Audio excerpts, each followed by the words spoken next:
you looked at my screen time a few months ago, it was honestly embarrassing. 6, sometimes 7, sometimes even 8 hours a day. And the worst part wasn't even the number, it was how I felt afterwards. Tired, unproductive, like I'd somehow spent an entire evening doing absolutely nothing. Every night I told myself, tomorrow I'll be productive, tomorrow became next week became next month. But then I had a simple thought. What if I didn't become magically more disciplined? What if I replaced the scrolling time with learning a new skill?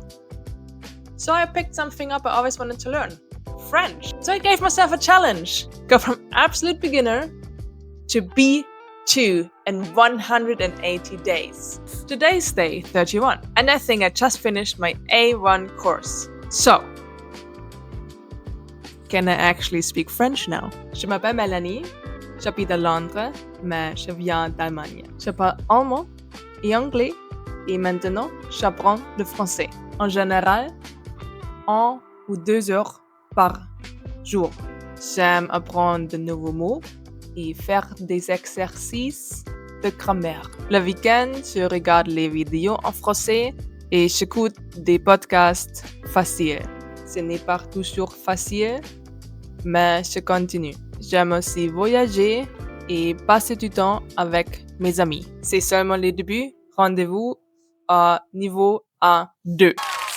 Obviously, that's nowhere near fluent. I had to cut after every single sentence because I'm just thinking a long time. I also wrote it down, so it's easier for me to remember, but still. Considering that I started from 0 just a month ago, I think it's pretty impressive, no?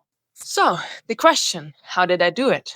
One thing I realized quickly is that learning random vocabulary doesn't really help. You might know the word for apple or chair or window, but it doesn't mean you can actually speak.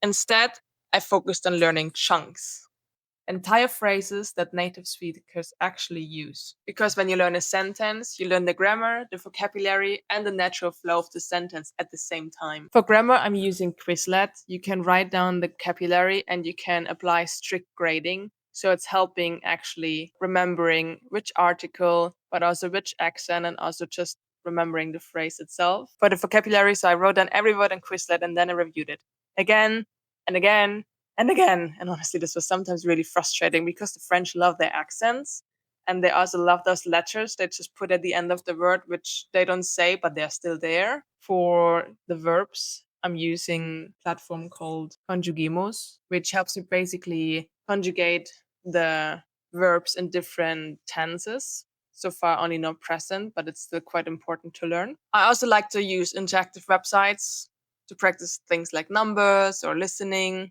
And whenever I got tired of doing vocabulary or grammar, I just switched to YouTube. There are so many great sources on podcasts.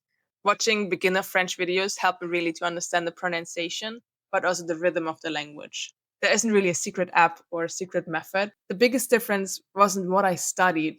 It's showing up every single day. Obviously, 31 days isn't enough to become fluent, but it's more than enough to prove that consistency beats motivation. Now the real challenge begins.